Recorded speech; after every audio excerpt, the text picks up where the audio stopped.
तो हम डिस्कस कर रहे थे पाइथन इन डेटा साइंस, और उसके अंदर मैं आपको स्टेप्स बता रहा था कि कौन कौन से स्टेप्स आप किसी भी डेटा सेट के अंदर अप्लाई करते हैं in order to analyse it properly. ठीक है जी। सबसे फर्स्ट स्टेप जो है आपका, आपने डेटा को इंपोर्ट करना होता है। ठीक है, मैंने आपको बता दिया था कि कौन सा फॉर्मेट होता है हमारे पास ये इस तरह का एक एक्सेल के अंदर फॉर्मेट होता है, राइट। CSV हमारे पास फाइल होती है।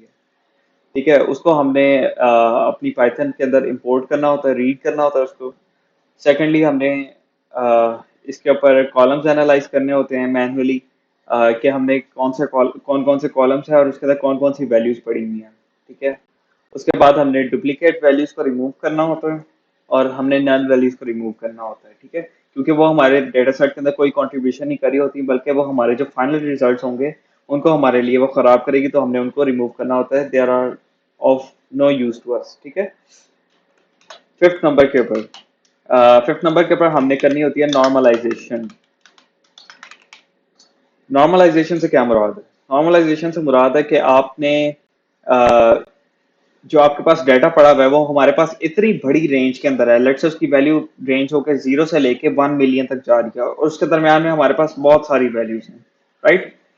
तो हम क्या करते हैं, हम उसके ऊपर नॉर्मलाइजेशन अप्लाई करते हैं। नॉर्मलाइजेशन से क्या होता है कि वो सारी वैल्यूज जो 1 से लेके 1 मिलियन तक होती है ना, वो वैल्यूज हमारे पास श्रिंक डाउन होके हम उन्हें कोई रीडेबल वैल्यू के अंदर कर लेते हैं। लेट से मैं उसे कह देता हूँ कि -1 से 1 के दरमियान मुझे ना इस सारी वैल्यूज को नॉर्मलाइज करके दो। ओके, तो वो सारी वैल्यूज जो कि काफी बड़ी होती हैं और हमारे लिए एनालाइज करने में मुश्किल होती हैं, इवन के हमारे जो मॉडल्स वगैरह जो हम ट्रेन करेंगे जिनको जिनके ऊपर एनालाइज करने के लिए अपने डाटा को, उनके लिए भी मुश्किल होती है वो रीड करना, तो हम डाटा को अपने नॉर्मलाइज कर देते हैं। ठीक है, उनकी रेंज श्रिंक डाउन कर देते हैं हम। ठीक है जी। नॉर्मलाइजेशन का आ जाता है हमारे पास। उसके बाद नॉर्मलाइजेशन के बाद हम अपने आउटलाइनर्स जो होते हैं हमारे पास, उनको एक्सक्लूड करते हैं। ठीक है, आउटलाइनर्स हमारे पास क्या होते हैं? हमारे पास आउटलाइनर्स बेसिकली एबनॉर्मल वैल्यूज होती हैं। ठीक है, वो कहते हैं ना, डेटॉल की कमर्शियल जो आती है कि 99.99% जरासीम का खात्मा, तो वो जो 0.01% जरासीम है ना, उन्हें हम आउटलाइनर्स कहते हैं। कि मतलब वो हमारे पास ऐसी एबनॉर्मल वैल्यूज होती हैं, या फिर हमारे पास ऐसी स्पेशल केसेस होते हैं जिनको हम अपने डेटा सेट में से एक्सक्लूड कर देते हैं, क्योंकि हमारे पास इरेगुलेशन जो होती है, या फिर कह लें कि चेंजेस वगैरह, या मैं आपको कहूँ एबनॉर्मेलिटीज हर डेटा सेट के अंदर हमारी होती हैं, और वो हमारे डेटा के फाइनल रिजल्ट्स को खराब ना करें जो कि एनालिसिस के बाद हमें मिलेगा। तो इस तरह से हम उनको एक्सक्लूड कर देते हैं। ठीक है, so we don't include outliners. ठीक है, हमने इसके अंदर आउटलाइनर जो होते हैं उनको आइडेंटिफाई करते हैं पहले हम, उसके बाद हम उन्हें एक्सक्लूड कर देते हैं। ठीक है जी। आउटलाइनर्स एक्सक्लूड करने के बाद हम इसको किसी मॉडल के ऊपर ट्रेन करते हैं जी।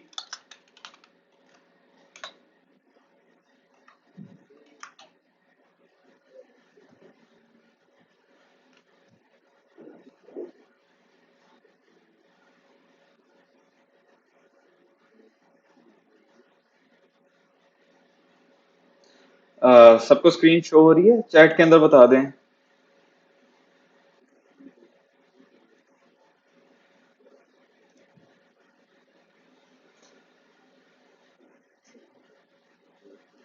Okay okay.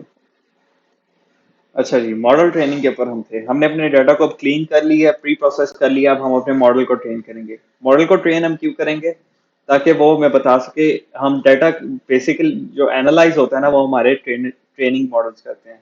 हम डाटा को ये देखते हैं कि यार हमने कौन से कॉलम के दरमियान में कंपैरिजन हमने जज करना है। ठीक है, हमने बेसिकली, अब देखो ये मेरे पास यहाँ पे इतने ज्यादा कॉलम्स है ना। ठीक है, अब मैंने इसके अंदर लेट से रिलेशनशिप अगर मैं देखना चाहूँ, तो मैं कहूंगा कि यार मुझे इलेक्ट्रिक रेंज और बेस MSRP जो है, इन दोनों कॉलम्स के दरमियान जो जितना भी डाटा है ना, उसके ऊपर मुझे एनालिसिस चाहिए। ठीक है, तो वो हमें हमारे मॉडल बताएंगे कि यार इन दोनों कॉलम्स के दरमियान में क्या रिलेशनशिप वगैरह चल रही है, क्या एनालाइज करके बताएगा हमें वो हमारा मॉडल ट्रेन कर होगा उसके ऊपर। ओके, और फिर वो हमें आउटपुट देगा। इसी तरह से लेट से मैं कहूँ यार मुझे व्हीकल टाइप और बेस MSRP के दरमियान चाहिए चाहिए, तो हम अपने डाटा को प्री प्रोसेस करके अपने मॉडल को देंगे कि यार ट्रेन करके मुझे अब इसके हिसाब से जो है वो डाटा एनालाइज करके बताओ। सो फार सो गुड।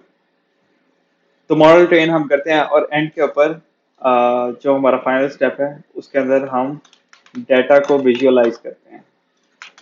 विजुअलाइज, ठीक है।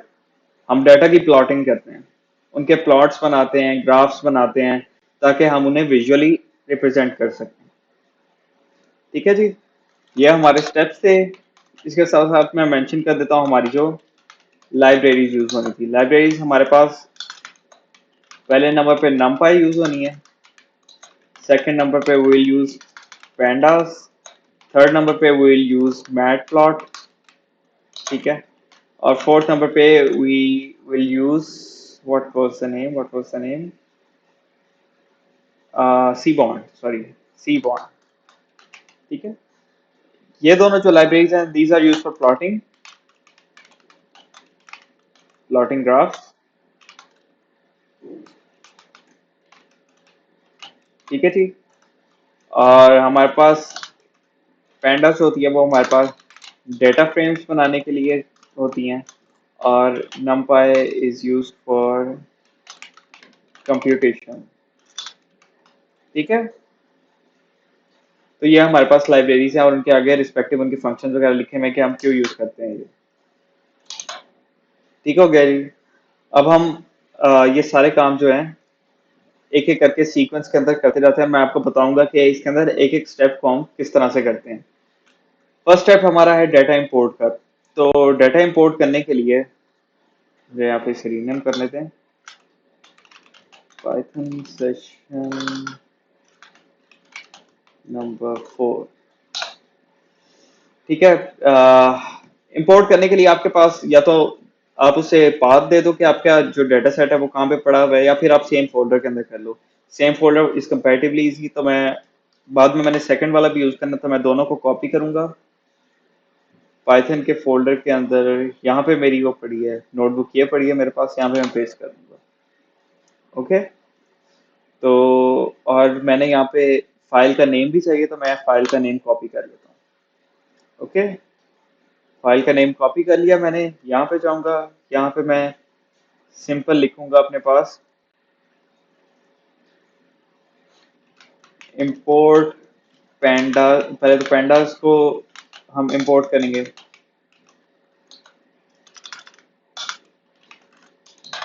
ठीक है। ये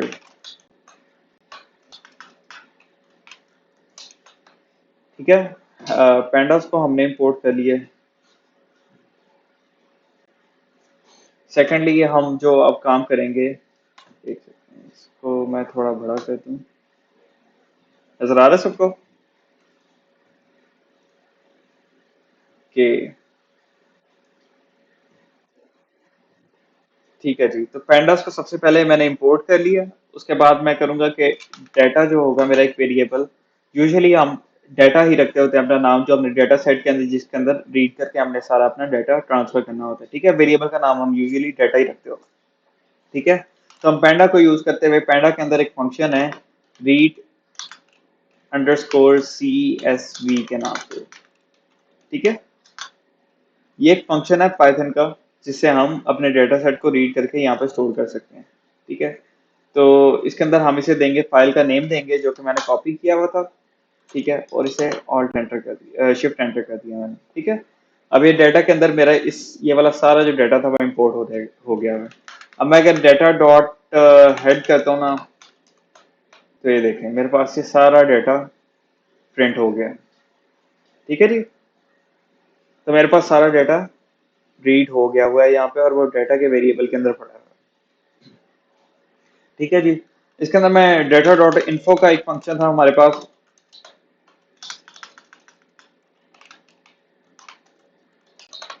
ठीक है। डाटा डॉट इन्फो वाला हमें बताता होता है कि हमारे इसके अंदर कितने कॉलम्स हैं, 17 कॉलम्स हैं, ओके। एंट्रीज हमारे पास कितनी है, ये हमारे पास 1,50,482 है, ठीक है जी। कॉलम के नेम्स हमारे पास बताता है, कॉलम की हमारे पास काउंट बताता है कि यार ये नल है या नहीं है, सॉरी, ये एक्सचेंज हुए हैं ये दोनों नॉट नल और काउंट, ठीक है। ये नॉट नल हमें बताता है कि यार यहाँ पे नल वैल्यूज नहीं है, ठीक है। और ये डी टाइप हमें इस सारे कॉलम की आगे बता देता है कि यार इस कॉलम के अंदर ऑब्जेक्ट है, लेट से ये मेरे पास पोस्टल कोड है, इसके अंदर हमारे पास फ्लोट 64 है डेटा टाइप में, ठीक है। तो इस तरह से हमें ये डेटा टाइप्स बताया था। इवन हमें मेमोरी यूजर भी बताया था कि हमारे डेटा सेट का साइज कितना है। ठीक हो गया जी। तो ये हमारा डाटा रीड करने वाला ये फर्स्ट प्रोसेस हमारा कंप्लीट हो गया, ठीक है।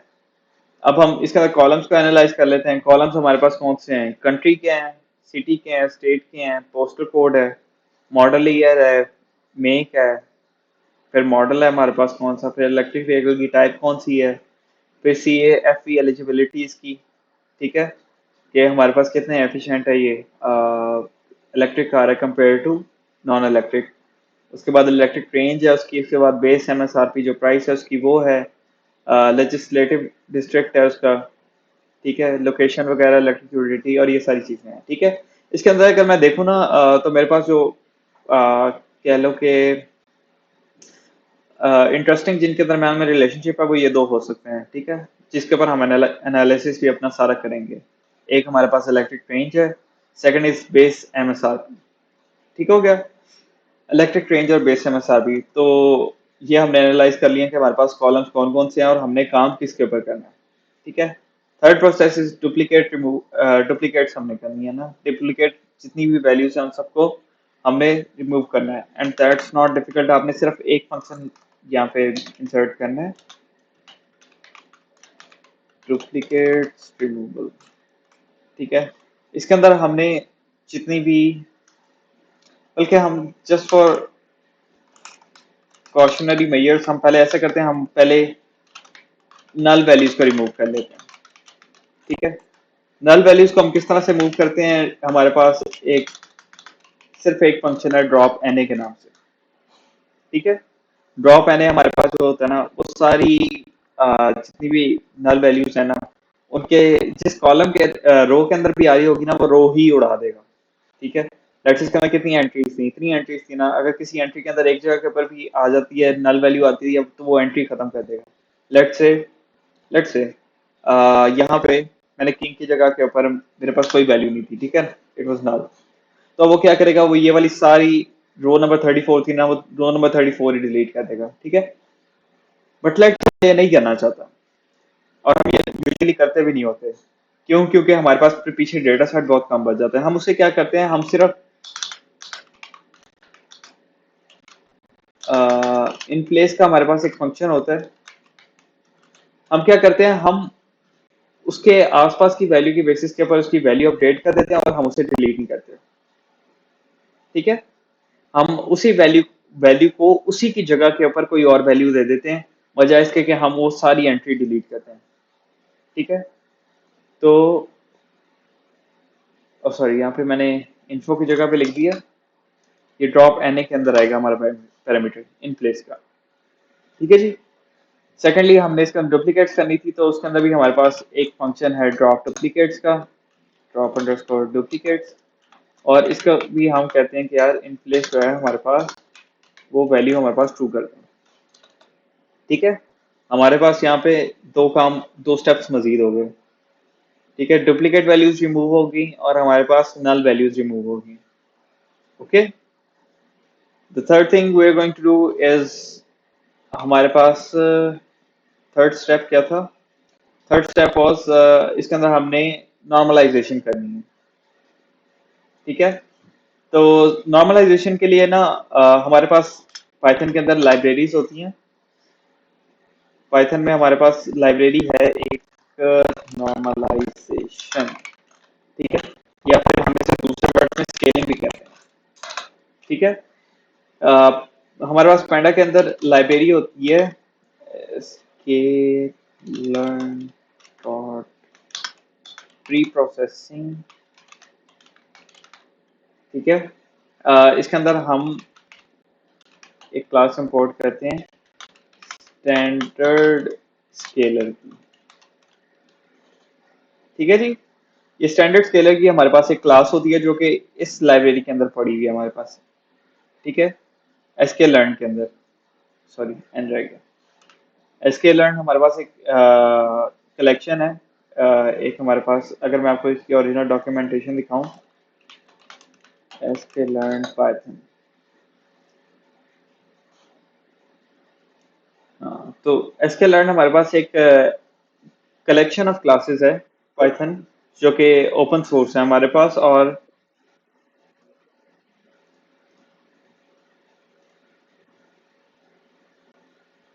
जी अब सही है। अच्छा, तो हमारे पास ये एसके स्कीकेट, ये हमारे पास एक लाइब्रेरी है, ठीक है। और इसके अंदर हमारे पास डिफरेंट, हमारे पास लाइब्रेरीज हैं हर काम के लिए। हमारे पास क्लासिफिकेशन, ये एआई के अंदर इस्तेमाल होती है। क्लस्टरिंग, ये सारी एआई और डेटा साइंस के अंदर हमारे पास यूज होती है, ठीक है। इवन प्री प्रोसेसिंग, ये वाली लाइब्रेरी थी जिसके अंदर से मैंने स्टैंडर्डाइजेशन और स्केलिंग के लिए हमने इंपोर्ट किया था, ठीक है। तो इसकी डॉक्यूमेंटेशन वगैरह सारी यहाँ पे पड़ी हुई है, ठीक है जी।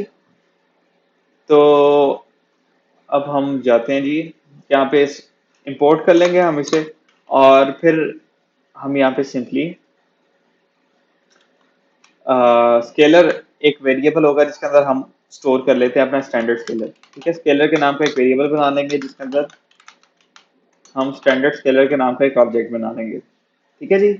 और अब हम क्या करेंगे, अब हम इस स्केलर को यूज करते हुए ना, हम हमने एनालाइज किया था कि यार हम इलेक्ट्रिक रेंज और लेट से बेस एमएसआरपी जो है, उनके दरम्यान में हम रिलेशन देखना चाह रहे हैं, ठीक है। और अगर मैं देखूँ ना इलेक्ट्रिक रेंज की, अगर मैं देखूँ वैल्यूज, तो ये देखो कितनी डिफरेंट वैल्यूज हैं, ठीक है। और वी डोंट नो क्या यार सबसे कम वैल्यू क्या है, सबसे ज्यादा वैल्यू क्या है, और वैल्यू किस रेंज के अंदर हमारे पास ज्यादा है, ठीक है। स्टैंडर्ड डेविएशन से ये काम हो सकता है, लेकिन स्टैंडर्ड डेविएशन हमारे पास फिर हमें ये नहीं बताती कि हमारे पास वैल्यूज किस रेंज के अंदर पाई ही नहीं जाती, ठीक है। वो सिर्फ हमें बताया था कि किस साइड के बाद हमारे पास वैल्यूज रहता है, ठीक है। तो स्टैंडर्ड स्केलिंग से नहीं करेंगे, हम इसे करेंगे, सॉरी स्टैंडर्ड स्केलिंग से हम करेंगे, स्टैंडर्ड डेविएशन वगैरह से हम नहीं करेंगे। इसे एनालाइज करके खुद करना मुश्किल है, पाइथन के अंदर ऑलरेडी लाइब्रेरीज मौजूद हैं जो कि आपके लिए काम भी सारा करके देती हैं आपको, ठीक है। तो हम सबसे पहले अपना कॉलम सेलेक्ट करेंगे। कॉलम हमारे पास है इलेक्ट्रिक रेंज का, ठीक है। इलेक्ट्रिक रेंज का हमारे पास कॉलम है।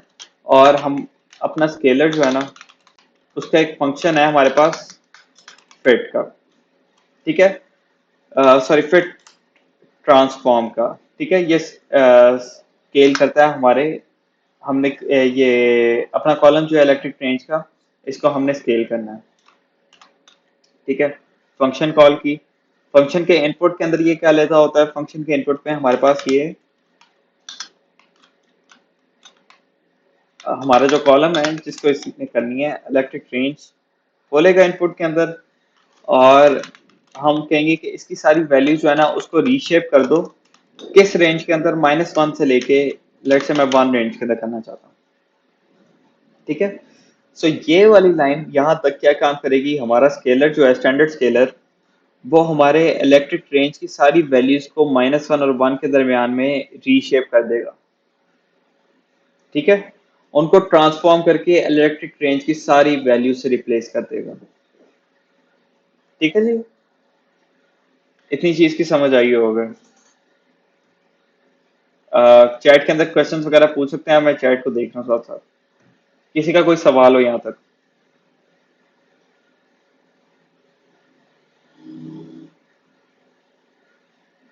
हमने फिलहाल जो काम किए हैं, हमने अपने डाटा को इंपोर्ट किए, ठीक है जी। इन्फो उसका रीड किया, हमने एनालाइज किया सिर्फ अपने कॉलम्स को, ठीक है, मैनुअली एनालाइज किया। उसके बाद हमने नल वैल्यूज ड्रॉप किए हैं, हमने डुप्लीकेट्स ड्रॉप किए हैं, हमने उसके बाद नॉर्मलाइजेशन किए, ठीक है। सो फार इसके अंदर किसी को कोई टॉपिक वगैरह समझ ना आया हो, कोई क्वेश्चन हो किसी का।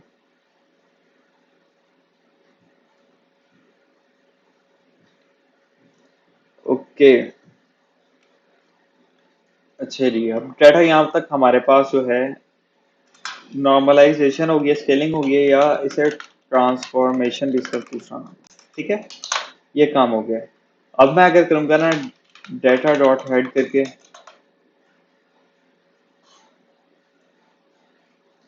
तो ये देखें हमारे पास इलेक्ट्रिक रेंज की सारी वैल्यूज जो है ना वो हमारे पास नॉर्मलाइज होगी। ठीक है, और ये हमारे पास रीड करने में इंतहाई आसान है कंपेयर टू पिछली वाली वैल्यू। ठीक है, और ये हम अब हम ये वाली वैल्यूज जो है अपने मॉडल को बड़ी आसानी से जो है वो इनपुट के तौर के ऊपर दे सकते हैं और हमारा मॉडल इस पर ट्रेन हो जाएगा। ठीक है। अच्छा जी, हमने इससे पहले एक और हमने काम करना था, आउटलाइनर्स को हमने एक्सक्लूड करना था। ठीक है जी, आउटलाइनर्स को एक्सक्लूड करना था हमने।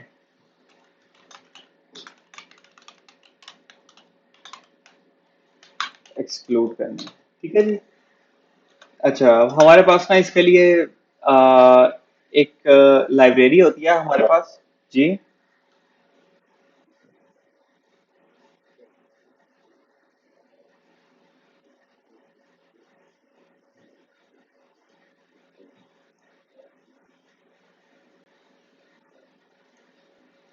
चैट मुझे अपडेट नहीं हो रही यहाँ पे। खैर, आ,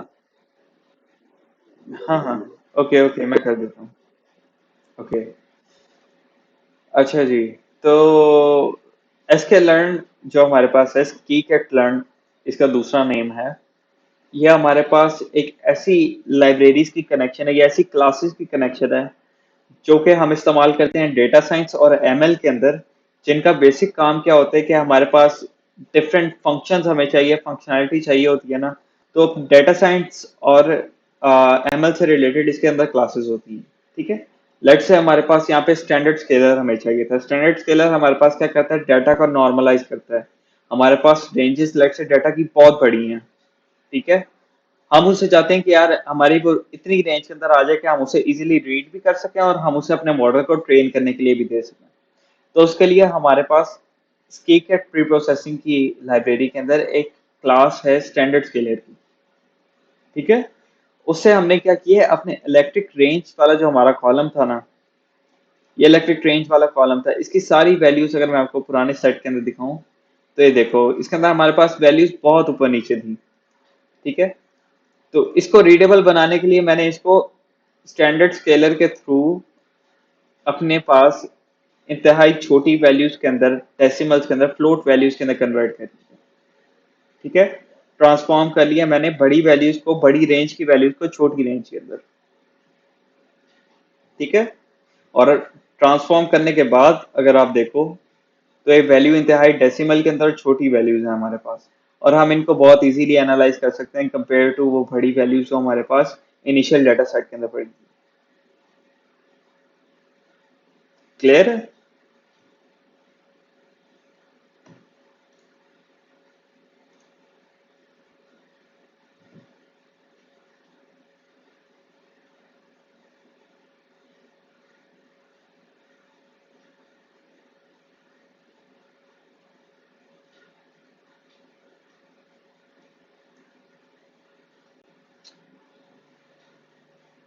ओके, सो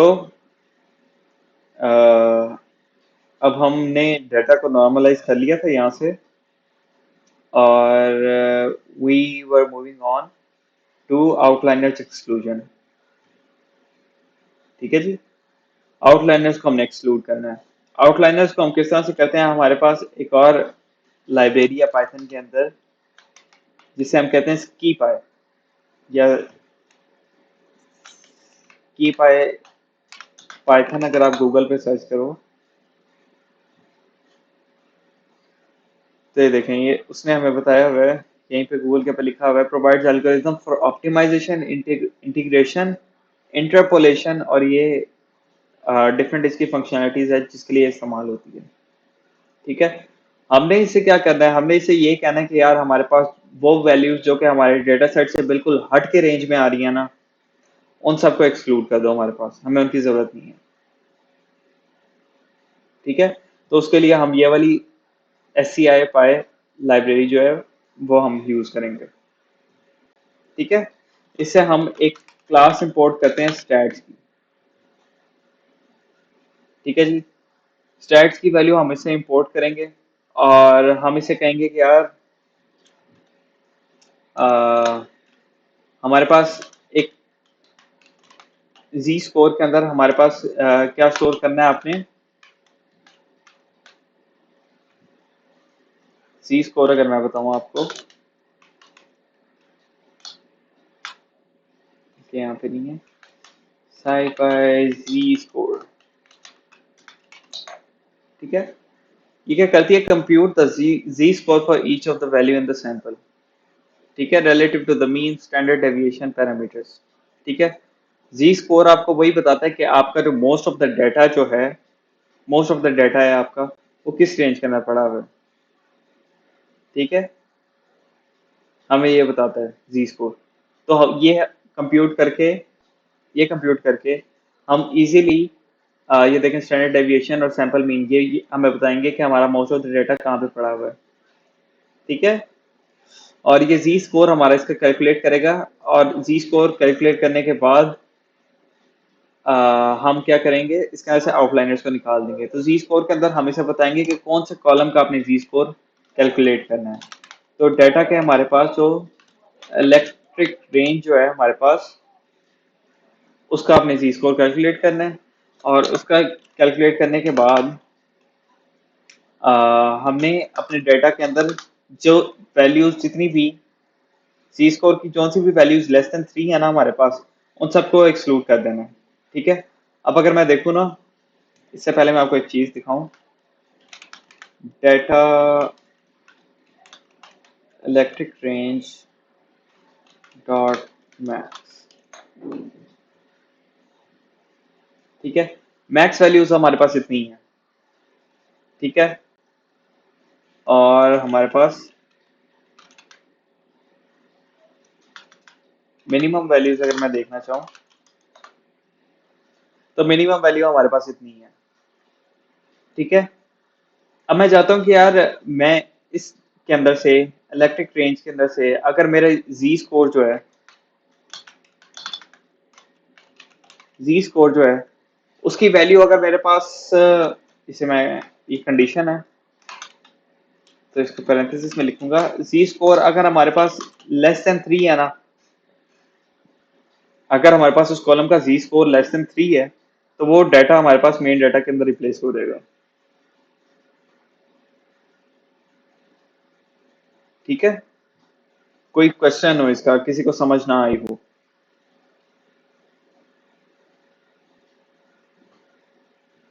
हमने जी स्कोर्स कैलकुलेट किए हैं बेसिकली, जो कि हमें बताते हैं कि इस कॉलम के अंदर हमारे पास आउटलाइनर्स जो हैं वो किस रेंज के अंदर है, ठीक है। स्टैंडर्ड डेविएशन और वो यूज करके हमें बताता है कि यार हमारी जो मैक्सिमम वैल्यूज जो हैं उससे ज्यादा हमारे पास उसका जी स्कोर हमें कैलकुलेट करके बता देता है, ठीक है। तो हम वो सारी वैल्यूज एक्सक्लूड कर देते हैं जिनका हमारे पास जो करंट रेंज है उसके करीब करीब भी ना हमें पड़ती है। तो हम वो सारी जी स्कोर्स वाली वैल्यूज को वहां से निकाल लेते हैं, और हम अपने डाटा के अंदर सिर्फ वही वाली वैल्यूज रखती हैं जिनके अंदर हमारे पास आउटलाइनर्स नहीं होते, मतलब हमारे पास एबनॉर्मल केसेस नहीं हो,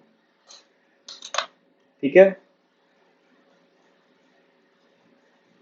नो एट्रीब्यूट जी स्कोर, जी स्कोर, ओ सॉरी, यहाँ पे हमारे पास अंडरस्कोर नहीं आना था, ठीक है। अब अगर मैं करता हूँ ना डाटा डॉट हेड,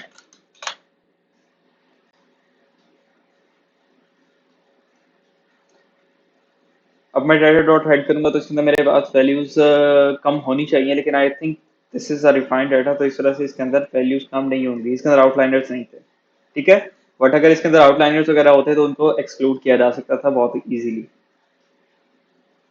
ठीक है जी। मैं डाटा डॉट इन्फो भी अगर करूँ यहाँ पे, तो ये मुझे बता देगा कि इसके अंदर कितनी वैल्यूज थी, ठीक है। तो आई गेस इसके अंदर हमारे पास वैल्यूज अब आके कम हो गई हैं, किस तरह से, हमारे पास इनिशियल जो वैल्यूज थी वो वन 1,50,482 थी, हमारे पास अब 1,50,137 रह गई हैं। तो हमने सारे आउटलाइनर्स एक्सक्लूड कर दिए जो कि नॉर्मल वैल्यूज हमें बताते थे, और हमने इसके साथ साथ सारी अपनी नॉर्मलाइजेशन वगैरह कर लिया है, और अब हमारा डाटा जो है हमारे मॉडल को देने के लिए बिल्कुल रेडी है। ठीक है, मॉडल को देने से पहले हम इसके अंदर एक और काम करते हैं। हम मॉडल को देने से पहले इसके अंदर एक काम करते हैं कि हम इसकी प्लॉटिंग करते हैं। ठीक है, डेटा को अब हम प्लॉट करेंगे। प्लॉट करने के लिए हमारे पास कौन कौन सी लाइब्रेरीज थी? प्लॉट करने के लिए हमारे पास जो लाइब्रेरी थी,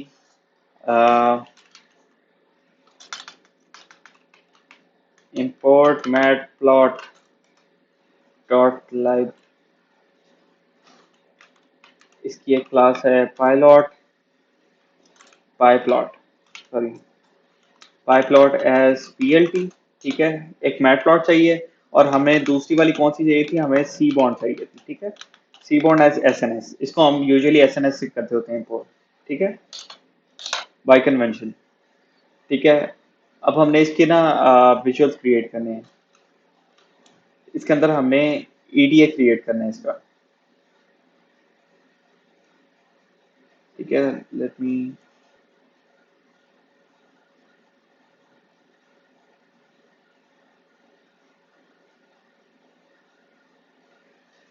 ठीक हो गया जी। तो इसके अंदर हम अब प्लॉट किस तरह से करेंगे? प्लॉट हम करेंगे, सॉरी, हम करेंगे P L T dot figure. ठीक है, ये फिगर के अंदर हम बताएंगे कि हमारी फिगर का जो होगा वो साइज कितना होगा। ठीक है, इसको आप ज्यादा करेंगे तो आपकी फिगर बड़ी बन जाएगी, छोटी करेंगे तो छोटी बन जाएगी। ठीक है, इसको हम टपल देते होते हैं जो कि हमें बताता है कि यार अ, हमारी ये अलोंग एक्स एक्सिस कितनी और वाई एक्सिस कितनी हो। तो 10/6 के हम जो होता है यूजुअली फिगर को हम प्लॉट कर देते होते हैं। ठीक है, उसके बाद हमारे पास एक हिस्टोग्राम जो है उसको प्लॉट करने के लिए हमारे पास इस सी बॉन्ड के अंदर हम करते होते हैं एसएनएस को यूज करेंगे। इसके अंदर हम डाटा देंगे, हमें कौन सी कॉलम को प्रिंट करना है? इलेक्ट्रिक रेंज को। ठीक है जी, और इसका एक पैरामीटर है केडीई, इसको हम ट्रू कर देते हैं। ठीक है जी, उसके बाद हम टाइटल बताते हैं अपने प्लॉट का। हमारा टाइटल क्या होगा? टाइटल लेट से मैं इसे कह देता हूँ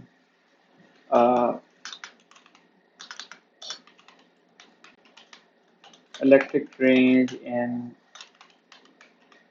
इलेक्ट्रिक पॉपुलेशन। ठीक है जी, एक्स लेवल मतलब कि एक्स एक्सिस के अलोंग कौन सा लेवल आएगा, तो एक्स लेवल के अंदर मैं कह देता हूँ यार इलेक्ट्रिक रेंज मुझे बता दो।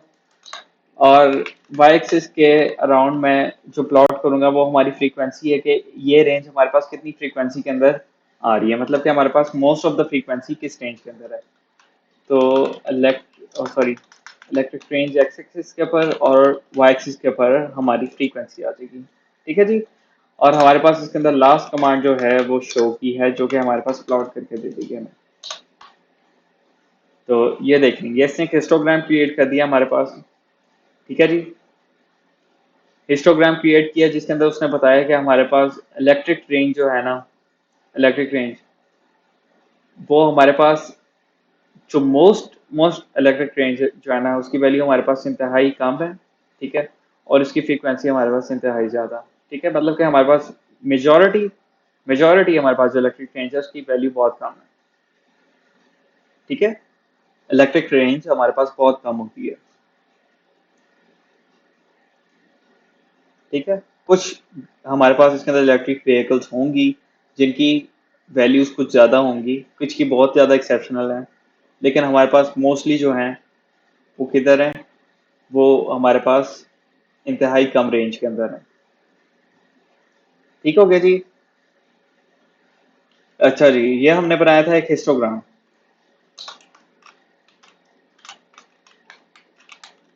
अब लेट से मैं कहता हूँ कि यार इसका अगर मैं स्कैटर प्लॉट अगर बनाना चाहूँगा तो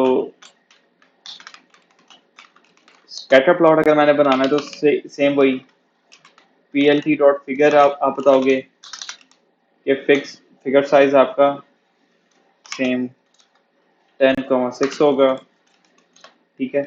उसके बाद दोबारा आप ये सी बॉन्ड की लाइब्रेरी यूज करोगे और इसके अंदर आप बताओगे कि कौन सा आपने प्लॉट करना है। तो मैंने स्कैटर प्लॉट करना है, तो मैं यहाँ पे लिखूंगा स्कैटर प्लॉट। स्कैटर प्लॉट के अंदर डेटा मैंने इसे दिया डेटा, ठीक है। और मैं इसे कहता हूँ एक्स एक्सिस के ऊपर मेरे जो वैल्यू होगी वो इलेक्ट्रिक रेंज की होगी, ठीक है। ये उसी तरह से जिस तरह ऊपर हमने एक्स लेवल और वाई लेवल किया था। तो एक्स लेवल मेरा इलेक्ट्रिक रेंज का है और वाई लेवल जो है वो मेरा, लेट से मैं बेस एमएसआरपी के दरम्यान में करना चाहता हूँ, ठीक है। बेस एमएसआरपी होगा वाई लेवल मेरा, और उसके अलावा मेरा जो ह्यू कैलकुलेट होगी ना, ह्यू का मतलब मैं भी आपको थोड़ी देर में समझाता हूँ। इलेक्ट्रिक व्हीकल टाइप, ठीक है जी। उसके बाद सेम वही काम पीएलटी डॉट टाइटल। आपने इसको टाइटल कौन सा देना है, तो आप कह लो कि electric range versus base MSRP के दरमियान में कंपैरिजन है आपका। एक्स लेवल आपने कौन सा देना है इसको, यहाँ पे देखो एक्स लेवल हमने एक्स एक्सिस के ऊपर इलेक्ट्रिक रेंज की थी, तो यहाँ पे आएगी इलेक्ट्रिक रेंज, ठीक है जी। उसी तरह से वाई लेवल आपने दे दिया है बेस एमएसआरपी का, ठीक हो गया। और उसके बाद ग्राफ के अंदर एक चीज होती है लेजेंड, जो कि आपको बताती है कि आपके इस ग्राफ के अंदर किस चीज का क्या मतलब है, ठीक है। आपके पास बेसिकली एक गाइड होती है हर ग्राफ के अंदर, जिसे आप की भी कहते हो। तो ये लेजेंड शो करवाने के लिए वो होती है। तो टाइटल उसका हम कर देंगे ई वी टाइप और हम एंड पे पास शो करवा दें, ठीक है। अच्छा जी, अब मैंने इसके अंदर आपको एक्सप्लेन करना था ह्यू क्या होती है, ठीक है। ये हमारा ग्राफ जो है वो प्लॉट हो गया। इसके अंदर हमारे पास ह्यू क्या होती है। ह्यू हमें बताती है इसके अंदर कि यार आपने इसको जो कलर करना है ना, वो किसकी बेसिस के ऊपर आपने करना है, ठीक है। अब इलेक्ट्रिक व्हीकल दो टाइप की, लेट से यहाँ पे की हुई है उसने बीईवी की हुई है और वो pH plug in hybrid electric vehicle की हुई है, ठीक है। तो इन दोनों के दरमियान में अब उसने जौन जौन से प्लग इन हाइब्रिड थी उसको उसने ऑरेंज किया हुआ है, और जितनी भी बैटरी इलेक्ट्रिक थी उसको उसने ब्लू किया हुआ है। तो ये काम करता है कि किसकी बेसिस के ऊपर आपने इन दोनों को कलर करना है, ठीक है। इसके अंदर मैं अगर कहता यार इसे इलेक्ट्रिक रेंज की बेस के ऊपर करो, तो मेरे पास यहाँ पे बहुत सारे कलर्स आ जाने हैं, ये देखो, क्योंकि इलेक्ट्रिक रेंज की वैल्यूज बहुत ज्यादा है, ठीक है। तो मैंने किस बेस के ऊपर इनको कलर करना था, ये भी वैसे हमें एक अच्छी रिप्रेजेंटेशन दे सकती है, लेकिन इस पर हमें कोई एडिशनल इन्फॉर्मेशन नहीं मिल रही। क्यों? क्योंकि लेफ्ट टू राइट हमें पता है डार्कर होगी। क्यों? हमने एक्स एक्सिस के अराउंड इलेक्ट्रिक रेंज का प्लॉट किया हुआ है और उसकी वैल्यू जैसे जैसे बढ़ती जा रही है तो ये खुद ब खुद डार्क होता जाएगा, ठीक है। So this doesn't contribute anything to us, तो हमने इसीलिए इसको हमने इलेक्ट्रिक व्हीकल टाइप पे रखा हुआ था, ठीक है, ताकि हमें एक एडिशनल इन्फॉर्मेशन मिल जाए कि उस गाड़ी की टाइप क्या है जिसको हम एनालाइज कर रहे हैं, ठीक है। बेस एमएसआरपी और इलेक्ट्रिक रेंज को हम जिसका एनालाइज कर रहे हैं, ओके। सो फार किसी का कोई क्वेश्चन वगैरह हो। एक छोटा सा इसके अंदर थोड़ा सा और काम भी है। लेट से मैं इसके अंदर अब कहता हूँ यार, एक चीज होती है कोरिलेशन मैट्रिक्स। कोरिलेशन मैट्रिक्स हमारे पास एक ऐसा मैट्रिक्स होता है जो कि हमें बताता है कि यार एक वैल्यू दूसरी वैल्यू के साथ कितनी इनवर्सली या फिर डायरेक्टली प्रोपोर्शनल है, ठीक है। एक वैल्यू का दूसरी वैल्यू के साथ क्या रिलेशन है, और वो वैल्यूज जो कि एक दूसरे के ऊपर बहुत ज्यादा डिपेंडेंट होती है, मतलब बहुत ज्यादा डायरेक्टली या इनवर्सली प्रोपोर्शनल होंगी ना, तो हमें पता लग जाएगा कि यार ये वैल्यू हमें कोई कुछ खास कंट्रीब्यूट नहीं कर रही हमारे डेटा एनालिसिस के अंदर। क्यों? हमने डेटा एनालिसिस करना ही उन वैल्यूज का होता है जिनका कोई पैटर्न नहीं होता है, जिनकी कोई रेंज नहीं होती, ठीक है। तो हम हमेशा कोरिलेशन मैट्रिक्स जब भी हम कैलकुलेट करते हैं, हम हमेशा उसके अंदर से वो वाली वैल्यूज निकाल देते हैं जो कि हाईली डिपेंडेंट होती हैं एक दूसरे के ऊपर। और एक और चीज, इसके अंदर वैल्यूज जो रेंज करती है ना, वो -1 से 1 के दरमियान में करती है। ठीक है। -1 बीइंग हाईली इंडिपेंडेंट, ठीक है, एंड 1 बीइंग बिल्कुल लूजली इंडिपेंडेंट। ठीक है। तो 1 वाली वैल्यूज को हम बिल्कुल भी नहीं हाथ लगाते, और माइनस वाली वैल्यूज को हम कहते हैं कि इनको एक्सक्लूड कर दो। ओके। तो मैं इसका कोरिलेशन मैट्रिक्स अगर मैंने प्लॉट करना हो तो उसके लिए मेरे पास एसएनएस की ही लाइब्रेरी यूज होगी। दोबारा से सेम वही प्रोसीजर, मैं इसको कॉपी पेस्ट कर लेता हूँ, सिर्फ काम की चीज जो है, बल्कि हमारे पास इसके अंदर चेंज होगी तो कर लेते हैं जी। फिगर साइज हम इसके अंदर बताएंगे इसे। फिगर साइज हम 1060 दे देते हैं इसको। ठीक है। और हम इसे कहते हैं कोरिलेशन। इसको करने के लिए हमें एक वेरिएबल बनाना पड़ता है कोरिलेशन मैट्रिक्स का। ठीक है। जिसके अंदर आप क्या करते हो कि डाटा के कोरिलेशन को स्टोर करते हो। डाटा डॉट कोर करोगे ना, तो ये आपको बता देगा कि डाटा के डिफरेंट एट्रीब्यूट्स के दरम्यान में क्या क्या कोरिलेशन है। ठीक है। और वो सारा कुछ हम ये फीड कर लेंगे किसके अंदर, कोरिलेशन मैट्रिक्स के अंदर। ठीक है। अब हम सीबॉन्ड लाइब्रेरी की एक मैप है, हीट मैप उसे कहते हैं। हीट मैप बताएगा हमें। हीट मैप के अंदर हम कहते हैं कि यार हमारे पास कोरिलेशन मैट्रिक्स जो है उसे हमने इनपुट में दिया है, और हमने इसके अंदर एनोटेशन जो है उसको ट्रू कर दिया है। और हम इसके अंदर सी मैप को करेंगे क्या, कूल फॉर्म। ये डिफरेंट एट्रीब्यूट्स हैं, ये सिर्फ उसको शो करने का तरीका है कि आप किस तरह से एनोटेशन को आपको ट्रू करना पड़ता है ताकि आपको पता लग जाए कि ये इस वैल्यू के अगेंस्ट हम बात कर रहे हैं। ठीक है। तो ये वाली वैल्यू हम यूजुअली ट्रू रखते हैं, लेकिन इससे आगे जितना भी है जो स्टाइलिंग का है इसको आप अपने हिसाब से चेंज कर सकते हैं। This doesn't contribute anything to the real output of this graph. ठीक है। अच्छा जी, उसके बाद हमारे पास लाइन विड्थ होती है कि लाइन की विड्थ हमने कितनी रखनी है, वो हम 0.5 लेट से रख लेते हैं। ठीक है जी। इसके साथ इन वैल्यूज के साथ आप एक्सपेरिमेंट कर सकते हो बहुत इजीली। सेम वही काम हमने टाइटल शो करना है। टाइटल हमारे पास होगा को रिलेशन मैट्रिक्स है हमारा, तो वो हमने टाइटल में डिस्प्ले कर दिया है, और हम बस इसे शो करा देंगे। ठीक है। तो ये जी, ये इसने इस तरह का एक आउटपुट दे दिया हमें। ठीक है। अब इसके अंदर इसने हर एक वैल्यू के अगेंस्ट बाकी सारी वैल्यूज का कोरिलेशन हमें निकाल के दिया हुआ है। ठीक है। और इसकी जो मिनिमम वैल्यू हमारे पास आ रही है वो 0.4 से रेंज कर रही है हमारे पास 1 के दरमियान तक। ठीक है। अब इसके अंदर हमारे पास देखो, अब पोस्टल कोड और पोस्टल कोड की वैल्यू आपस में बहुत मिल रही है ना, तो इस तरह से इसकी मैक्सिमम वैल्यू आ रही है हमारे पास 1। ठीक है। रेड वाली जितनी वैल्यूज है ना उनको तो हमने हरगिज इंक्लूड नहीं करना। ठीक है। और ये ब्लू वाली है इनको भी हमने अवॉइड करने की कोशिश करनी है, क्योंकि ये भी ऑल दो इनवर्सली प्रोपोर्शनल है, लेकिन ये स्टिल हमारे पास वो एक रैंडमनेस की सेंस क्रिएट नहीं कर रही, बल्कि हमारे पास क्या कर रही है, हमारे पास ये एक हमें रिदम बता रही है कि एक रिदम हमारा जो डाटा का है वो इस तरह से है दो कॉलम्स के दरमियान में। ठीक है। तो इसके अंदर हमने जो सेलेक्ट की थी वो इलेक्ट्रिक बेस एमएसआरपी की थी और इलेक्ट्रिक रेंज की थी। आप इस तरह भी देख लो, या फिर आप इसे रो और कॉलम को आप एक्सचेंज कर सकते हो, इंटरचेंज कर सकते हो। ठीक है। तो -1 0.1 वैल्यू आ रही है हमारे पास। सो 0.1 is right in the middle, मतलब कि हमारे पास इंतहाई सेफ रेंज है हमारे पास। ठीक है। तो हम इन दोनों को, हमारे पास को कोरिलेशन का भी कोई इशू नहीं आ रहा। ठीक है। अगर अगर लेट से मैं करता ना लेजिस्लेटिव डिस्ट्रिक्ट और पोस्टल कोड के दरमियान में अगर मैं करता, तो इन दोनों के अंदर से मुझे एक्सक्लूड करना पड़ना था एक आता। ठीक है। एक को मैं एक्सक्लूड कर देता इनमें से। और इसलिए इलेक्ट्रिक रेंज और मॉडल ईयर, अगर ये दोनों कॉलम्स इकट्ठे मैं यूज कर रहा होता अपने डेटा के अंदर, तो मैं किसी एक को एक्सक्लूड कर देता, क्योंकि ये दोनों हाईली डिपेंडेंट है। ठीक है जी।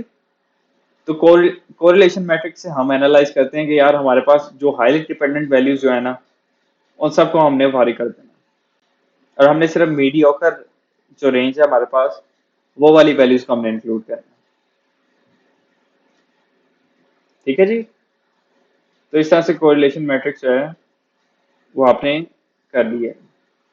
ठीक है, अभी फिलहाल तक हमने दोनों का कंपैरिजन शो नहीं किया।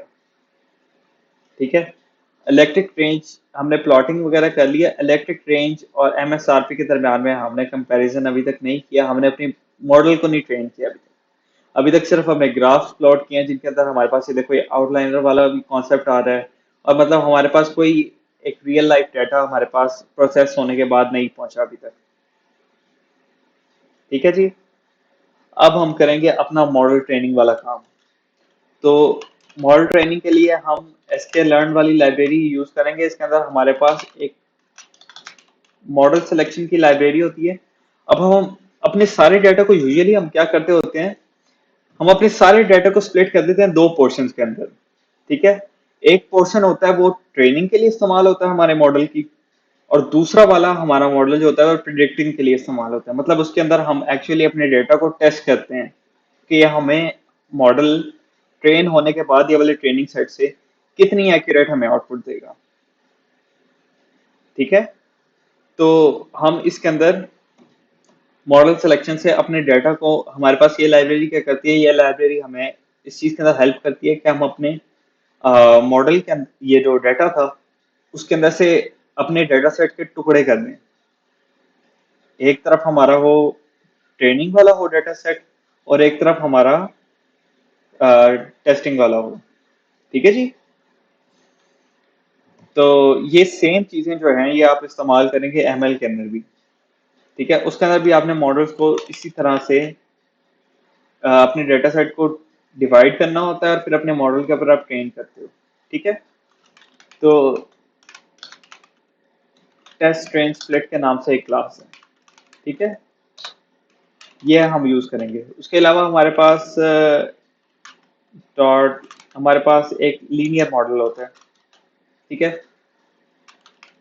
लीनियर मॉडल का भी कॉन्सेप्ट मैं आपको एक्सप्लेन करता हूँ। इसकी एक क्लास है लीनियर रिग्रेशन। ठीक है, और उसके अलावा एसके लर्न की एक और क्लास है मैट्रिक्स की। ठीक है, इसके अंदर से मैं इंपोर्ट करूंगा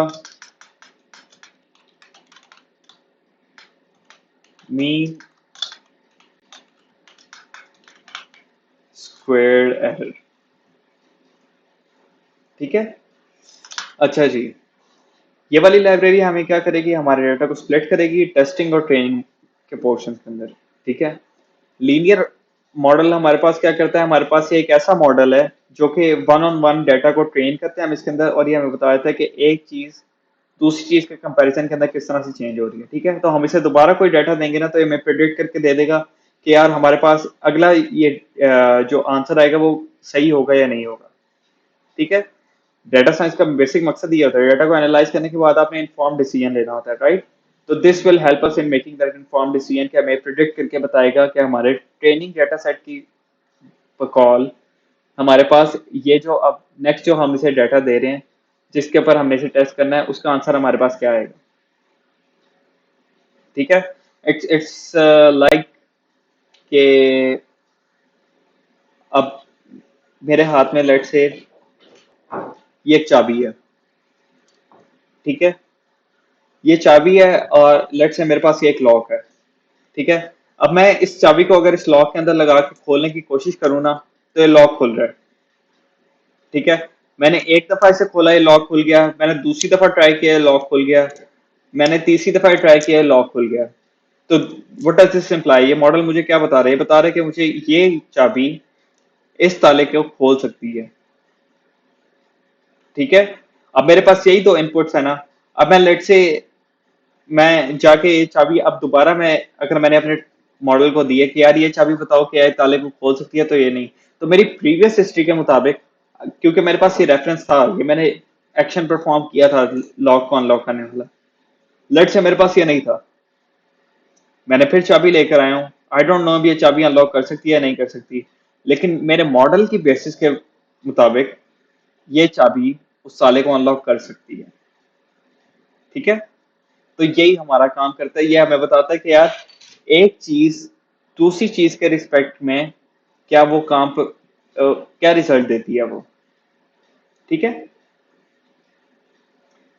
तो ये काम होता है लीनियर रिग्रेशन वाले मॉडल का। थर्ड है हमारे पास mean squared error. Mean squared error हमारे पास इस चीज को एनालाइज करने के लिए यूज होता है कि हमारे पास एक हमारे पास ट्रेनिंग सेट है और एक हमारे पास टेस्टिंग सेट है, राइट। तो हमारा जो आंसर ट्रेनिंग वाले के ऊपर ट्रेन करने के बाद जब हमने टेस्ट किया अपने मॉडल को, तो उसने हमें कितना आंसर, हमें कितने परसेंट आंसर हमें सही दिए। ठीक है, ये हमें एक वैल्यू देगा मीन स्क्वेयर्ड एरर। ठीक है, और ये हम इसलिए करते हैं कि हमारे जो प्रिडिक्टेबिलिटी है हमारे मॉडल की वो कितनी एक्यूरेट है, ये उस चीज को कैलकुलेट करने के लिए यूज होता है। ठीक है जी, तो ये काम हो गया जी मीन स्क्वेयर्ड एरर का। अब हम क्या कहते हैं, अब हम अपने कॉलम्स को, क्योंकि हमें पता है हमने किस चीज को एनालाइज करना है, हमने बेस एमएसआरपी को और हमने इलेक्ट्रिक रेंज को एनालाइज करना है। ठीक है, तो लेट्स से मैं एक्स अपना जो होता है डाटा, वो मैं कहता हूँ कि यार मेरा इलेक्ट्रिक रेंज जो है ना, वो मैं अलग कर लेता हूँ अपने डेटा सेट से, इलेक्ट्रिक रेंज अलग होगी। ठीक है, और इसी तरह वाई जो है ना मेरे पास, वो मैं अलग कर लेता हूँ अपने किसके अंदर से, बेस एमएसआरपी मेरे पास आ रही है। ठीक है जी, तो इस तरह से मैंने अपने डाटा को जो है स्प्लिट कर लिया। ठीक हो गया। अब इसको मैं स्प्लिट करना है तो मैं क्या करूंगा, मैं इसे एक्सट्रेन और एक्सटेस्ट, सॉरी एक्सटेस्ट के वेरिएबल के अंदर, और इसी तरह से वाई ट्रेन और वाई टेस्ट के अंदर स्प्लिट करूंगा। ठीक है, किस तरीके से, ये वाली सेम मैं लाइब्रेरी यूज करूंगा, टेस्ट ट्रेन स्प्लिट को मैं करूंगा। ठीक है, और मैं इसे एक्स और वाई, मतलब कि ये वाला इनपुट दूंगा मैं इसे, और ये इनपुट दूंगा अपना। ठीक है, एक्स और वाई मैंने इसे इनपुट में दिए। ठीक है, और इसके अलावा मैंने इसे टेस्ट साइज देता हूँ मैं इसे, जिसके अंदर वैल्यू आप पॉइंट में देते हो। ठीक है, और आपने इसे क्या दिया, रैंडम स्टेट दिया है, random state is equal to 42। अच्छा, अब ये टेस्ट साइज और रैंडम स्टेट के हैं। टेस्ट साइज आपको बताता है कि आपका लेट से पूरा डेटा सेट है ना, उसमें से मुझे सिर्फ 20% वैल्यूज की बेस के ऊपर मुझे ट्रेनिंग और टेस्टिंग सेट निकाल के दो। ठीक है, मतलब 80% वैल्यू के ऊपर आप ट्रेन करो अपने मॉडल को, और 20% वैल्यू जो है उसकी बेस के ऊपर आप टेस्ट करोगे। ठीक है, तो ये स्प्लिट आप इस तरह से करोगे अपने डेटा को। ठीक है, और ये रैंडम स्टेट क्या है, रैंडम स्टेट इस तरह से है कि आपने रैंडमली अपने डाटा के अंदर से ट्रेनिंग और टेस्टिंग निकालनी होती है ना। I mean it's not like कि आप जाके एक एक वैल्यू को एनालाइज करके आप इस तरह से करते हो। आप क्या करते हो, आप रैंडमली आपने कहा कि चलो 0 मेरे पास ट्रेनिंग के अंदर आ गया, 2 मेरे पास ट्रेनिंग के अंदर आ गया, और इसी तरह 1 मेरे पास टेस्टिंग में आ गया। ठीक है, there is no proper sequence, आप रैंडमली करते हो। रैंडम सीड आपका क्या करता है, रैंडम सीड आप इसने आपने इसे 42 दे दिया ना, आप इसे दोबारा रन करोगे ना तो ये सेम वैल्यूज उठाएगा, सेम रैंडम नंबर जनरेट करके सेम रैंडम वैल्यूज उठाएगा। ठीक है, तो ये आपके पास सेंस ऑफ कंसिस्टेंसी हो रहती है कि लेट से आपके पास याद रखना चाहते हो कि आपने कौन सी वैल्यूज उठाई थी, तो आप ये 42 याद रख लो। आप इसे रैंडम स्टेट 42 दोगे, ये सेम वैल्यूज के अंदर डाटा को ट्रेन और टेस्ट के अंदर स्प्लिट करेगा। ठीक हो गया जी। अच्छा जी, यहाँ पे हमने अपने डाटा को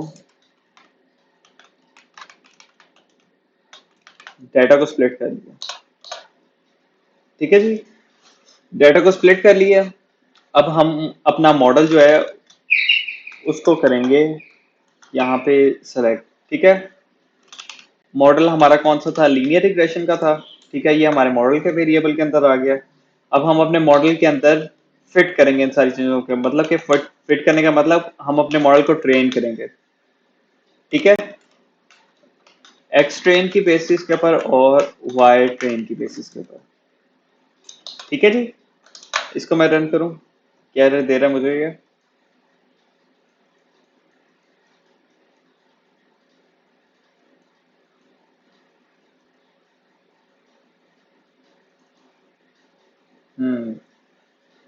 एक सेकंड, इंपोर्ट क्यों नहीं कर रहा है? इंपोर्ट एरर आ रहा है।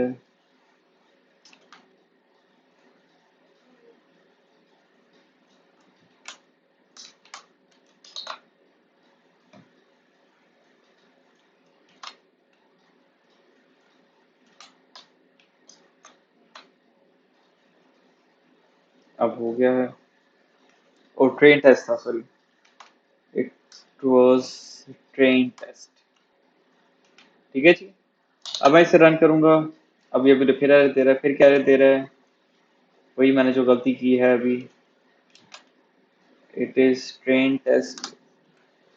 और अब ये कह रहा है Y train is not defined, क्योंकि वाई ट्रेन का टी कैपिटल नहीं था। फिर ये मुझे एरर दे रहा है, ये मुझे क्या कह रहा है? एक्सपेक्टेड 2D अरे इंस्टेड गेट 1D अरे। हम्म। ओके, इसके अंदर आपने जो करना होता है ना, इसको आप इनकैप्सुलेट करते हो इसके अंदर। इस तरह ही आपकी 2D अरे बन जाती है। आपने इसके अंदर मल्टीपल कॉलम्स के ऊपर ट्रेन करना है, तो आप इसके अंदर कॉमा करके यहाँ पे एक दूसरी से इनपुट वैल्यू दे देते हो। ठीक है, मैंने सिंगल वैल्यू के ऊपर ही करना था, तो इस तरह से मैंने इसे यहाँ पे किया। ठीक है, अब मेरा मॉडल हो गया हुआ है ट्रेन। ठीक है जी, ट्रेनिंग सेट मैंने उसे दे दिया था और मेरा मॉडल अब ट्रेन हो चुका है। ठीक है जी। अब मैं इसे अब करवाऊंगा प्रिडिक्शन। ठीक है जी, प्रिडिक्शन मैंने इसे करवानी है। प्रिडिक्शन जो मैं इसे करवाऊंगा वो इस तरह से होगी कि y अंडरस्कोर प्रिडिक्ट का मेरे पास एक होगा, वेरिएबल होगा, जिसके अंदर मैं कहूँगा कि मॉडल को कि मुझे प्रिडिक्ट करके दो कि वाई ट्रेन वाले जो मेरे पास था डाटा,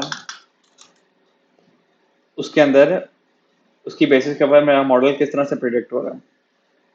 ठीक है, तो प्रिडिक्ट वाला एक सिंपल हमारे पास फंक्शन है जिसको हम डाटा देंगे और वो हमें प्रिडिक्ट करके इसके अंदर वाई प्रिडिक्ट के अंदर स्टोर करवा देगा। ठीक है, इसको मैं अब रन करूं। What is this giving me an error? Why is this giving me an error?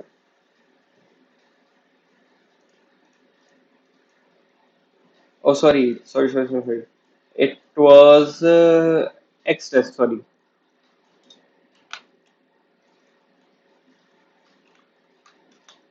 X underscore test. Okay, हमने X underscore test वाला जो हमारा टेस्ट वाला डेटा सेट था, उसकी बेसिस के ऊपर अब हमने प्रेडिक्ट करवाया कि यार Y की क्या वैल्यू आनी चाहिए।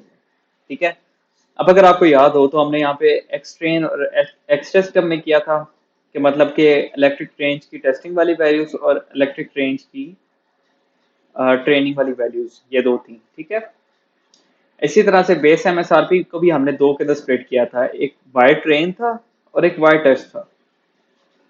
ठीक है, अब ट्रेन तो हमने करना था, वो हमने यहाँ पे कर लिया दोनों की बेसिस के ऊपर।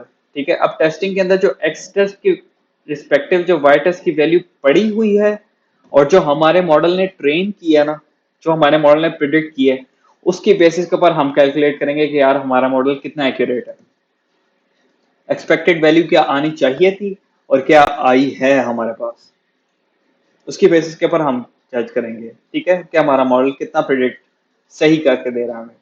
ठीक है, तो उसके लिए हम ये मीन स्क्वायर एरर जो होता है हमारा, ये कैलकुलेट करते हैं। ठीक है, MSE के लिए हम फंक्शन कॉल करेंगे मीन स्क्वायर एरर का, और इसके अंदर हम पहले देंगे कि हमारे पास एक्चुअल वैल्यू होनी क्या चाहिए थी, और हम इसे फिर देंगे कि हमारे मॉडल ने क्या प्रिडिक्ट किया। ठीक है, और प्रिंट हम कर देंगे उसके बाद, हम इसे कहते हैं मीन स्क्वेयर्ड वैल्यू हमारे पास जो आई है ना, that is MS, sorry that was capital and that was fine. ठीक है, so this is the mean squared value. ठीक है, अब ये मीन स्क्वायर्ड वैल्यू का हम किस तरह से एनालाइज करेंगे?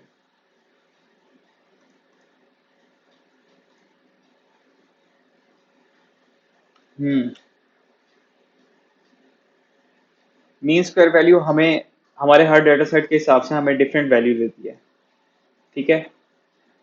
मतलब ये कि हमारे पास इनपुट साइज जो होता है ना हमारे डाटा का, वो उसकी बेसिस के ऊपर हमें ये वाली वैल्यू देती है फॉर दिस पर्टिकुलर। अगर मैं बात करूं डेटा सेट, तो इसके अंदर मेरे पास टोटल वैल्यूज कितनी थी? Total values was 1,50,482, right. अब उसकी बेसिस के ऊपर अगर मैं देखा जाए ना, तो हमारे पास ये वैल्यू का जो सम जो है ना वो काफी ज्यादा बड़ा है, राइट। इट्स व्हाट 7,65 नहीं 76,000,56,000 नहीं, बल्कि दैट इज इवन बिगर, 7,656,000। और ये वैल्यू फिर मैंने गड़बड़ कर दी है, but this is a huge sum, right. ये वैल्यू बहुत बड़ी आ रही है हमारी, तो हम कहेंगे कि हमारे मॉडल की प्रिडिक्टेबिलिटी इज रियली गुड। ठीक है, ये वैल्यू हमें बताएगी। अगर ये वैल्यू हमारे पास काफी कम आई होती तो हम उसकी बेस के ऊपर फिर जज ना कर सकते और हम कहते कि यार हमारे मॉडल एक्यूरेट वैल्यू जो है हमें नहीं निकाल के दे रहा। ठीक है। सो फार कोई क्वेश्चन किसी का?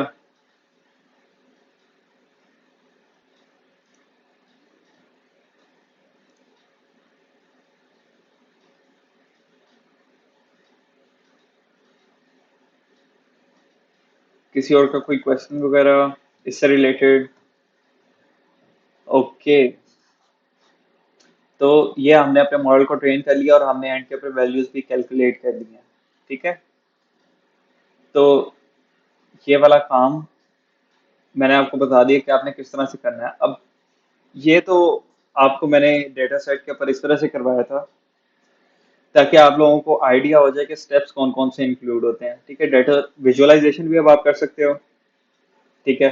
आप इसके अंदर कोरिलेशन मैट्रिक्स भी फाइंड कर सकते हो। आप इसके अंदर डाटा क्लीनिंग, प्री प्रोसेसिंग वगैरह हर काम आप कर सकते हो। ठीक है। तो डाटा एनालिसिस के अंदर जितनी चीजें इस्तेमाल होती हैं ना, जितनी चीजें इस्तेमाल होती हैं वो सारी यहाँ पे।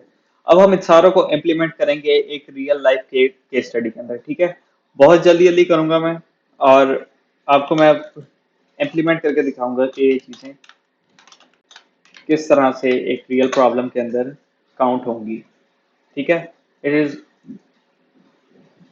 कोशिश करूंगा मैं कि जल्दी से जल्दी ये कंप्लीट हो जाए, क्योंकि हमारे सेशन का टाइम भी थोड़ा रह गया है। ठीक है। दूसरा डेटा सेट हमारे पास, अब ये उससे हमारे पास दो हाथ मजीद आगे है डेटा सेट।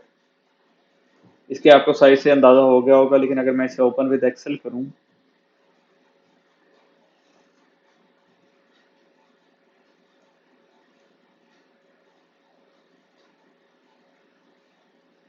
और एक्सेल ने रिस्पॉन्ड करना बंद कर दिया है। ठीक है। It is even taking excel time को लोड कर सके सारे डेटा सेट को। इसके अंदर अगर अब आप देखो तो इसके अंदर जितनी वैल्यूज हैं, इसके अंदर हद से ज्यादा वैल्यूज हैं, राइट। सो अब हम इनको एनालाइज करेंगे और इनको हम एक प्रॉपर डेटा एनालिसिस के साथ इसके एंड के ऊपर हम बताएंगे कि यार हमारे पास किस तरीके से ये डाटा हमें क्या रिप्रेजेंट करके दे रहा है। ठीक है। इन सबको एक्सपैंड करेंगे तो एक्सपैंड भी हो जाएंगे। ठीक है। अभी हमारा किसी का ये क्राइम डेटा है 2020 से लेके आज तक का, प्रेजेंट तक का। ठीक है। और अगर आपको ये डेटा सेट्स वगैरह के ऊपर खुद प्रैक्टिस करनी है तो उसके लिए भी मैं रिसोर्स वगैरह बता दूं आपको। आप लोग जाएंगे गूगल के ऊपर। ठीक है जी। गूगल के ऊपर जाएंगे और आप यहाँ पे लिखें data sets for data analysis. ठीक है। आपको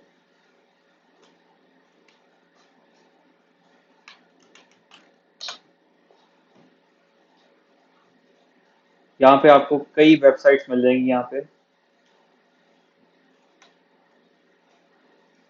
जहाँ पे आप फ्री डेटा सेट्स फाइंड कर सकते हैं। ठीक है। आपको हर तरह के डेटा सेट यहाँ पे मिल जाएंगे। देखें, डिफरेंट डेटा सेट्स हैं, तो इनके ऊपर आप कोई भी डाउनलोड करके इसके ऊपर आप प्रैक्टिस कर सकते हैं अपनी। ठीक है। और ये सारी CSV और इस फॉर्मेट के अंदर अवेलेबल होते हैं। ठीक है, तो किसी के ऊपर भी आप ये सारा एनालिसिस खुद कर सकते हैं और अपना पोर्टफोलियो बिल्ड कर सकते हैं। ठीक है, खुद आपने करना हो कि यार this is what I did. ठीक है, ओके। सो डेटा सेट आप इस तरह से ऑनलाइन फाइंड कर सकते हैं। मेरा डेटा सेट है वो है क्राइम स्टडी के ऊपर, क्राइम डेटा के ऊपर। इसको मैं क्लोज कर देता हूँ। तो इसके अंदर जो कॉलम्स ही मेरे ख्याल से मेरे पास अच्छे खासे हैं। ठीक है, तो कॉलम्स ही मेरा मेरा ख्याल से मेरे पास 28 कॉलम्स है टोटल। तो केस स्टडी के अंदर सारा काम अब हम एक सीक्वेंस का करते जाएंगे। First of all import pandas as pd। ठीक है, सारी लाइब्रेरीज जितनी इंक्लूड कर सकते हो एक दफा के अंदर ही कर लेते हैं। दूसरी हमारे पास जो लाइब्रेरी यूज होनी थी वो numpy की कर लेते हैं अगर हमें जरूरत पड़ी। ठीक है, तीसरी हम करते हैं matplot library dot pyplot as plt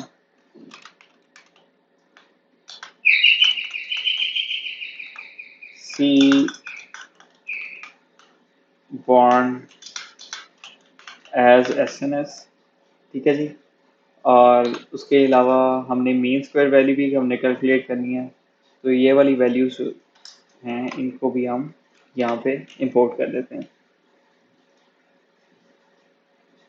ठीक है जी, तो सो फार हमें इतनी चाहिए। तो इन सारी को मैंने इंपोर्ट कर लिया। अब सेम काम पहले हमने इंपोर्ट करना है, तो डेटा फ्रेम के अंदर हमने करना है, तो हम करेंगे pd dot read C S sorry CSV। ठीक है, इसके अंदर ये रीड करना है हमने और इसको हम अपना डेटा सेट देंगे। डेटा सेट का नाम जो कि है ये,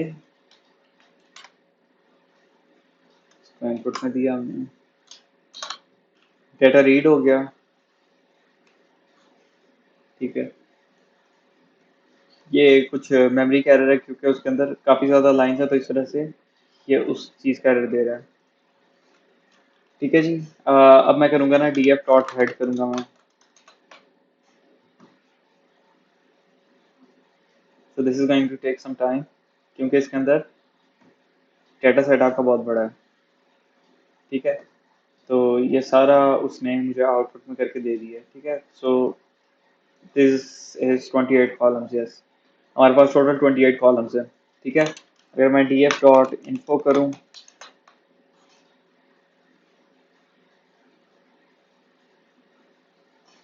या फिर df डॉट,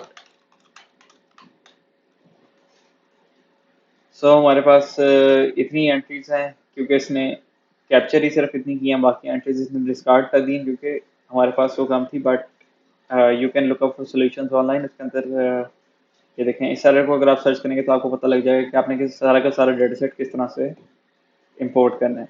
ठीक है, हमें फिलहाल ज़रूरत नहीं है, हम इस डाटा से काम चला सकते हैं, तो हम इसके अंदर इसी से कर लेंगे काम। ठीक है, डिस्क्राइब मैं करूँ अगर अपने डेटा सेट को, तो ये देखें ये वैल्यूज वगैरह इस तरीके से पड़ी हुई है हमारे पास। ठीक है, काउंट हमारे पास इसका इतना है, सबका मीन वैल्यूज वगैरह ईच एंड एवरीथिंग उसने कैलकुलेट करके दी है हमारे पास। ठीक है जी, ओके। तो अब हम अपने क्या करेंगे, अब हम यहाँ पे जो हमने डाटा को क्लीन करना था, ठीक है, हम करेंगे ड्रॉप एन ए करेंगे इन प्लेस को ट्रू। ठीक है, और हम ड्रॉप डुप्लीकेट्स इन प्लेस को हम कर देंगे ट्रू।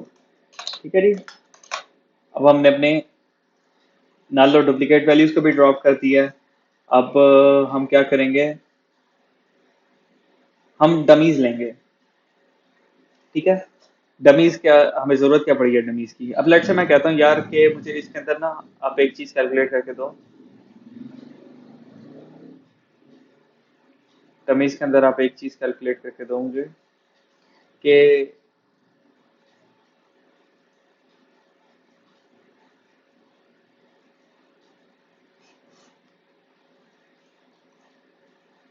डमीज के अंदर हमारे पास लेट्स से देखो हमारे पास ये जेंडर दिया हुआ है, राइट? मेल्स और फीमेल्स का, ठीक है। और इसके अंदर अब मैं चाहता हूँ यार मेरे पास ना डेटा स्प्लिट हो जाए, मेल्स और फीमेल्स के मेरे पास अलग कॉलम बन जाए, ताकि मैं उनकी बेसिस के ऊपर जाके फिर अपना डेटा जो है वो कर सकूँ। ठीक है, मैं चाहता हूँ कि मेरे पास जो है ना मेल का अलहदा कॉलम बन जाए, फीमेल का अलहदा बन जाए, और मेरे पास जो डेटा है वो भी इसी हिसाब से स्प्लिट हो जाए। ओके, सो मैं यहाँ पे क्या करूंगा, मैं करूंगा D F is equal to D F, sorry, pandas की गेट डमीज का मेरे पास एक फंक्शन है, ठीक है। और मैं इसको क्या दूंगा, डाटा फ्रेम अपना दूंगा, और मैं इससे कॉलम्स बताऊंगा, कॉलम्स कौन से हैं। कॉलम्स मेरे पास जो है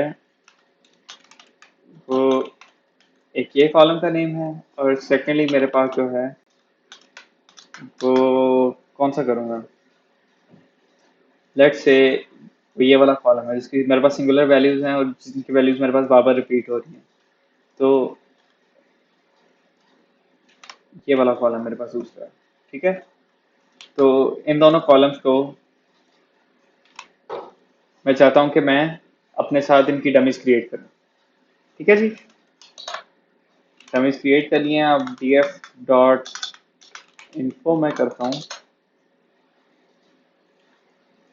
तो ये देखो मेरे पास कॉलम्स कितने हो गए, कॉलम बढ़ गया ना मेरे पास, मेरे पास कॉलम 29 हो गया, ठीक है। 28 से वही उसने क्या किया, वहां पे एक्स्ट्रा एडिशनल कॉलम हमारे पास ऐड कर दी है, ठीक है। ये देखते हैं, ये फीमेल्स के लिए उसने अलहदा कर दिया और मेल्स के लिए अलहदा कर दिया। ओके, तो इस तरह से हम डमीज वगैरह बना लेते हैं उनकी, ताकि हमारे पास एनालाइज करना मजीद आसान हो, ठीक है जी। अब हम करते हैं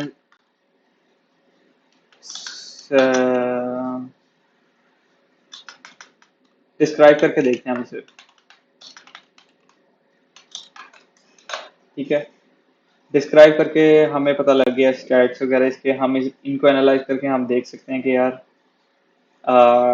एरिया के अंदर काउंट कितनी है, मीन वैल्यूज कितनी है, एवरीथिंग, मतलब हम इन चीज़ों के थ्रू अगर मेल और फीमेल का अगर हम देखें, where is male and female, हाँ, तो मेल और फीमेल की वैल्यूज उसने हमें अलग अलग यहाँ पे दे दी हैं, और उसकी बेसिस के ऊपर ऑल दो सेम है ये, ठीक है। तो इस समरी हमें बता देती है कि हमारे डाटा की समरी अब क्या है, ठीक है। उसके बाद अगर मैं इसे प्लॉट करूँ अब, तो मेरे पास प्लॉट का कोड लिखा हुआ है, हिस्टोग्राम अगर मैं इसका प्लॉट करना चाहूँ, तो एज डिस्ट्रीब्यूशन मेरे पास इस तरीके से आ गई है, ठीक है। 35 एज के अंदर मेरे पास काउंट ज़्यादा है, उसके बाद 40 के 40 से थोड़ा सा अबव, 45 से बिलो, और इस तरह से ये मुझे एज डिस्ट्रीब्यूशन बता रहा है कि मेरे पास क्राइम के अंदर एज डिस्ट्रीब्यूशन क्या आ गई है, ठीक है। किस एज कैप के लोग जो हैं वो मेरे पास क्राइम के अंदर इंक्लूडेड वो इन्वॉल्व हैं, ठीक है जी। उसके बाद एक सब प्लॉट भी क्रिएट करते हैं हम, ठीक है। सब प्लॉट भी हमारे पास हमें बता रहा है कि यार फीमेल्स किसके अंदर हमारे पास जो है वो क्या इसके अंदर हमारे पास रेलिवेंस है यहाँ पे, ठीक है जी। और इसको ये कोड यहाँ पे लिखना लाजमी है, ठीक है जी। तो दिस इज बेसिक प्लॉटिंग, कुछ इसके अंदर कॉम्प्लेक्स वगैरह नहीं है, कुछ नया नहीं है इसके अंदर, ठीक है जी। अब मैं इसके कोरिलेशन एनालिसिस करूंगा। कोरिलेशन एनालिसिस मैंने इसका करना है, मैं किस तरह से करूंगा, वही डी एफ डॉट कॉल डालूंगा, मैं फिगर साइज करूंगा, S N S heat map same वही पुराना, ठीक है। और बस मैं इसे कोरिलेशन मैट्रिक्स जो है वो शो करवा दूंगा, ठीक है। अच्छा जी, अब इसके अंदर मैं देखूंगा मैंने क्या करना था, मेल्स और फीमेल्स का देखना था, तो मेल और फीमेल के अंदर मेरे पास कौन सी वैल्यूज जिनको मैं एक्सक्लूड करूंगा ना, दोज आर, ये वाला इंक्लूड एक्सक्लूड हो गया,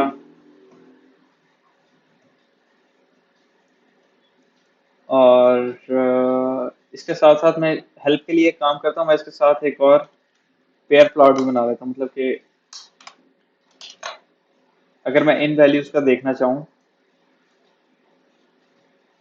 crime C D one, crime C D two, crime C D three और क्राइम सी डी फोर, क्यों?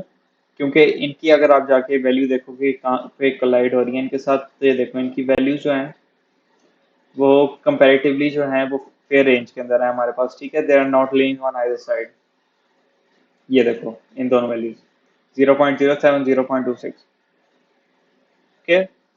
सो इनको भी अगर मैं यहाँ पे देखूँ, थोड़ा सा जूम आउट करके अगर मैं दिखाऊँ आपको, तो ये देखेंगे मेरे पास हमें बता रहे हैं कि यार इस सारी के अंदर, एज के अंदर हमारे पास किधर किधर हमारे पास वैल्यूज लाई करती हैं, हमारे पास सेक्स के अंदर कहाँ कहाँ वैल्यूज लाई करती हैं और उनका आपस में रिलेशन वगैरह, ठीक है। ये अलोंग द डायगोनल जो है ये अपने साथ इंटरसेक्ट कर रहा है, जो कॉलम और रो हैं, तो इस तरह से इनकी वैल्यू हमारे पास ज्यादा आ रही है, okay.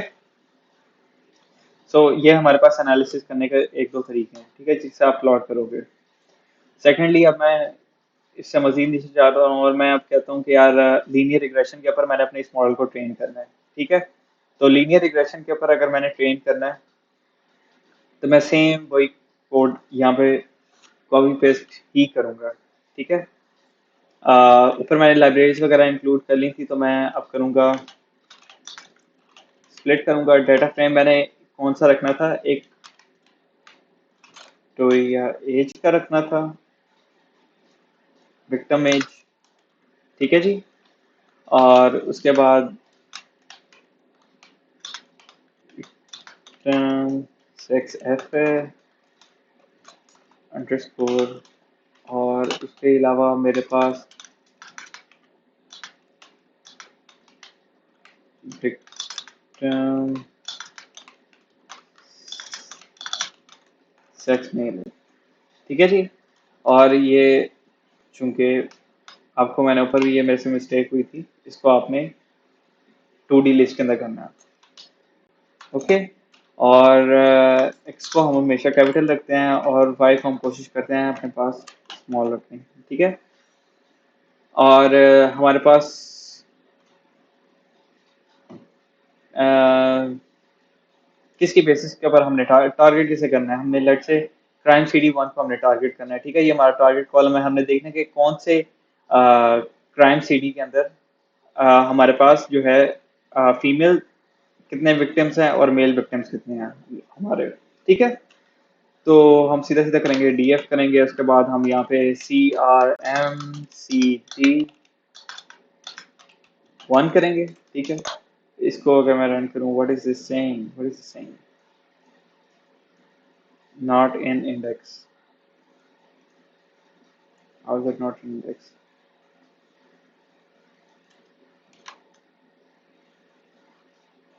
Let me do this, और स्पेस नहीं थी, ओके।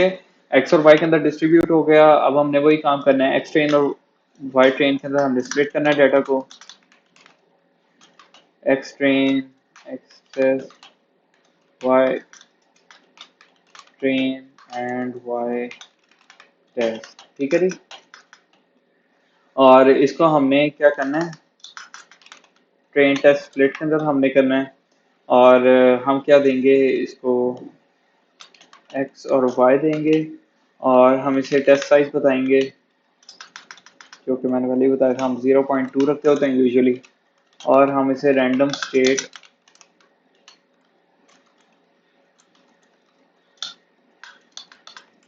42 पे कर देंगे, ठीक है जी। अब हमारा डाटा स्प्लिट हो गया है। अब हमें सेम मॉडल अपना क्रिएट करना है लीनियर रिग्रेशन का, ठीक है जी। मॉडल को हमने ट्रेन करना है, मॉडल को ट्रेन करेंगे हम एक्स ट्रेन पे और वाई ट्रेन पे, ठीक है जी। उसके बाद मॉडल को से हम प्रिडिक्ट करवाएंगे। प्रिडिक्ट हम किस तरह करवाएंगे, मॉडल डॉट प्रिडिक्ट हम किसकी बेसिस के ऊपर करवाएंगे, एक्स टेस्ट की बेसिस पे, ठीक है। ट्रेन करवा लिया। अब हम क्या करेंगे, अब हम एमएससी कैलकुलेट करेंगे। एमएससी किस तरह करते, मीन स्क्वायर्ड एरर से करते थे, और हम इसको देते थे वैल्यू जो होनी चाहिए थी बाय टेस्ट, और वैल्यू जो हमारे पास आई है दैट इज वाई प्रिडिक्टेड। ठीक है, और प्रिंट हम करवा लेंगे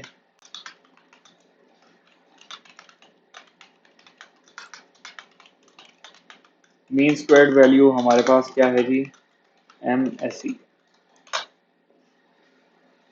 ठीक है जी, तो मीन स्क्वायर्ड वैल्यू हमारे पास इतनी आ गई है, जो कि I think it's not a good mean squared value rate. ठीक है, ठीक है, क्यों नहीं है?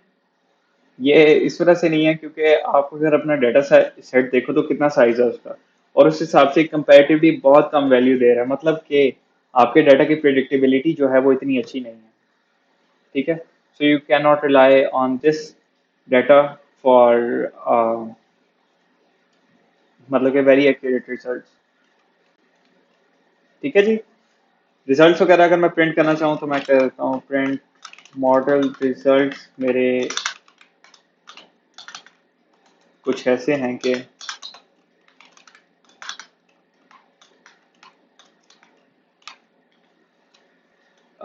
मेरे पास इंटरसेप्ट जो आएगा इसका, वो मैं इस तरह से निकाल सकता हूँ मॉडल डॉट इंटरसेप्ट से। ठीक है, सो ये इंटरसेप्ट वैल्यू भी इसकी मैं निकाल सकता हूँ, उसके अलावा मैं इसकी कोफिशिएंट भी निकाल सकता हूँ।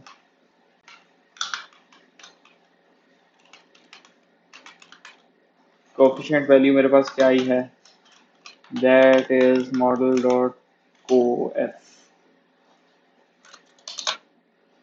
ठीक है, कोफिशिएंट्स मेरे पास कितने आए, 0.25 आया, 0.6 ये आया है, और ये आया है मेरे पास।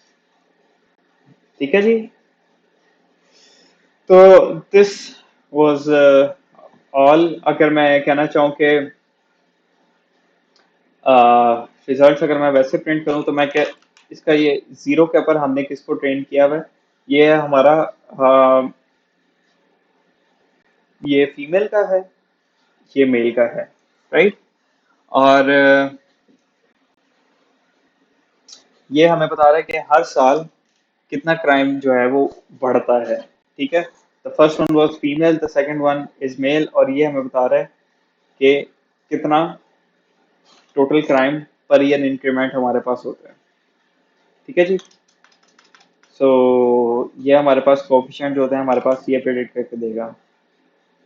ठीक है, so this was all for the data analysis of any data set. ठीक है, किसी भी डेटा सेट को आप सेम तरीके से एनालाइज कर सकते हैं, और हाँ, इनके इंफॉर्म डिसीजन ले सकते हैं बेस्ड ऑन अ मॉडल, जो कि आप खुद अपने डेटा से ट्रेन करवाएं और फिर नए डेटा को उसके ऊपर प्रेडिक्ट करें। अब इस केस के अंदर तो हमने सेम अपने डेटा सेट के अंदर से ही मॉडल ट्रेन और वो करवाया था, ट्रेन और टेस्ट निकलवाए थे, राइट।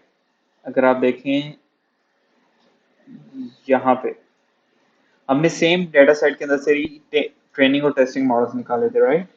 लेकिन इन रियल लाइफ सिनेरियो, ठीक है, हम क्या करते हैं, हम अपने सारे एक जो डेटा सेट जो हमें पता है कि बिल्कुल एक्यूरेट वैल्यूज दे रहा है, हम उस सारे के ऊपर अपने मॉडल को ट्रेन करवाते हैं, एंड फॉर टेस्टिंग हम नया डाटा लेकर आते हैं। ठीक है, नया डाटा हमें बताएगा कि यार ये वाला मॉडल इसके ऊपर हमें क्या आंसर दे सकता है, ठीक है, या इसकी प्रेडिक्टेबिलिटी क्या है।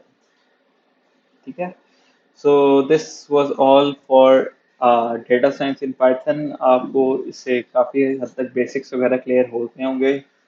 अगर आप इसके अंदर मज़ीद डीप डाइव करेंगे तो आपको मज़ीद इसके अंदर इंफॉर्मेशन वगैरह मिलेगी, but for now for the basics this session was enough कि आप लोगों को कम से कम it will help you to get started at least.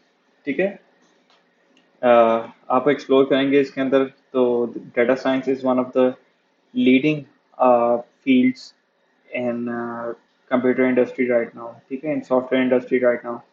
और उसके अंदर आपने काम यही करना होता है, डाटा आपको दिया जाता है, आपने उसे एनालाइज करना है और आपने उसकी बेसिस के ऊपर बताना है कि आपका फ्यूचर के अंदर जो आपका डाटा वगैरह आपके पास आएगा उसकी प्रिडिक्टेबिलिटी क्या है। ठीक है। So this was all from my side. अगर किसी का कोई क्वेश्चन वगैरह हो तो they can ask in the chat, वरना we are going to wrap up this meeting.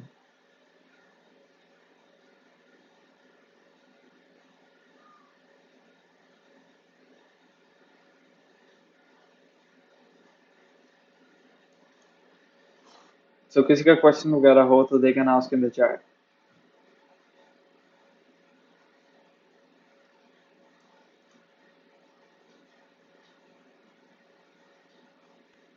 ठीक है जी। आई गेस सारे लोग सो चुके हैं।